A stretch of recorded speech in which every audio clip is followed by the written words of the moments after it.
చంద్రబాబు గారి తర్వాత మళ్ళీ లోకేష్ బాబు గారు అన్నాడు. అంటే ఇక్కడ ఎవరికి కూడా అవకాశం రాదు. అవకాశం ఎందుకు ఇస్తారు ప్రజలు? ఎవరైతే మంచి పరిపాలన చేస్తారో, ఎవరైతే ప్రజలను బాగా చూసుకుంటారో, ఎవరైతే ప్రజల గురించి ఆలోచిస్తారో వాళ్ళకి ప్రజలు పట్టం కడతారు. చంద్రబాబు నాయుడు గారు కూడా ఓడిపోయాడు.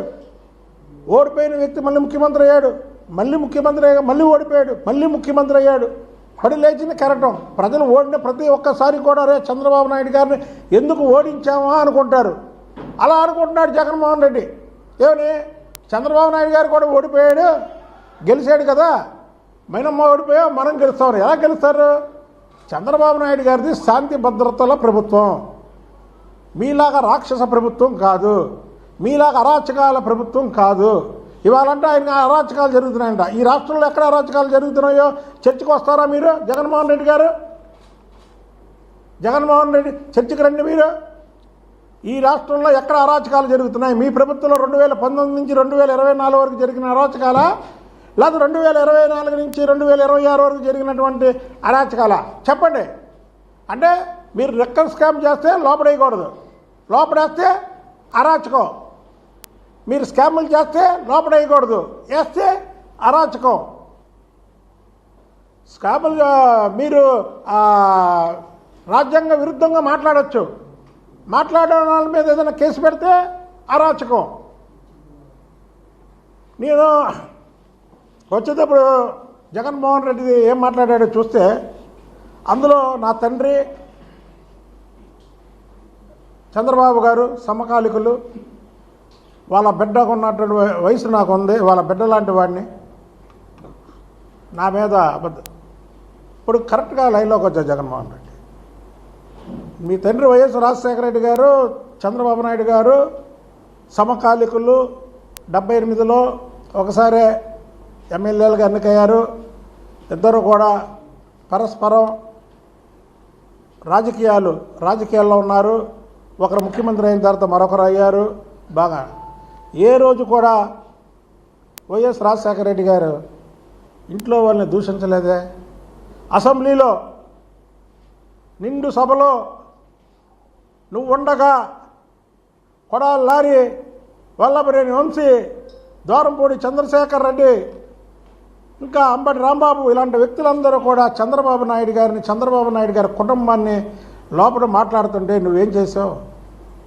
కౌరవ సభలో ద్రౌపది వస్త్రాభరణం చేసినప్పుడు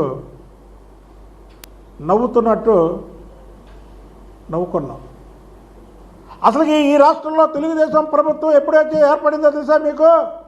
ప్రజలు తెలుగుదేశానికి ఓటు వేయాలని ఎప్పుడు అనుకున్నారో తెలుసా? ఈ సూపర్ 6 హామీలు చంద్రబాబు నాయుడు గారు చెప్పారని కాదు. ఎప్పుడైతే దేవత లాంటి భువనేశ్వరి గారిని మీరు అనరాని మాటలు అన్నారో ఆ రోజే తెలుగుదేశం పార్టీకి ఓటు వేయాలని ప్రజలు నిర్ణయించుకున్నారు. సూపర్ 6 పథకాలకు కాదు. మీ కౌంట్ డౌన్ ఆ రోజు మొదలైపోయింది. మీ కౌంట్ డౌన్ ఆ రోజు నుంచి మొదలైంది. మరి ఈరోజు గుర్తు వచ్చిందా?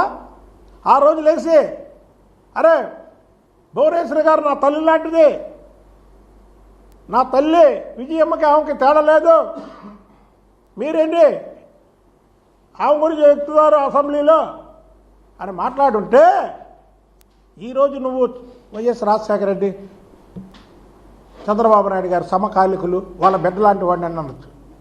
ఆ రోజు లేదా? ఆ రోజు రాలేదా? గుర్తుకు రాలేదా? ఈరోజు గుర్తుకొచ్చిందా? అసలు నువ్వు ఆ రోజు మాట్లాడిన మాటలు ప్రతి ఒక్కటి కూడా అబద్ధమే. పత్రికల క్లిప్పింగులు చూపించావు. నిన్న కాక మొన్న ఒక పత్రికలో నీ సాక్షిలో ఏ రాశారో చెప్పండి. నిన్న కాక మొన్న ప్రభుత్వ భూమి అన్యాయంగా ఇచ్చారని అబద్ధపు వార్త కాదా?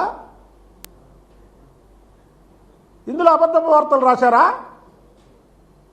నువ్వు చూపించిన 2 పత్రికల్లో, నువ్వు చూపించిన మీడియాలో తెలుగుదేశం పార్టీ ప్రజాప్రతినిధులు తప్పులు చేసినా సరే వస్తాయి.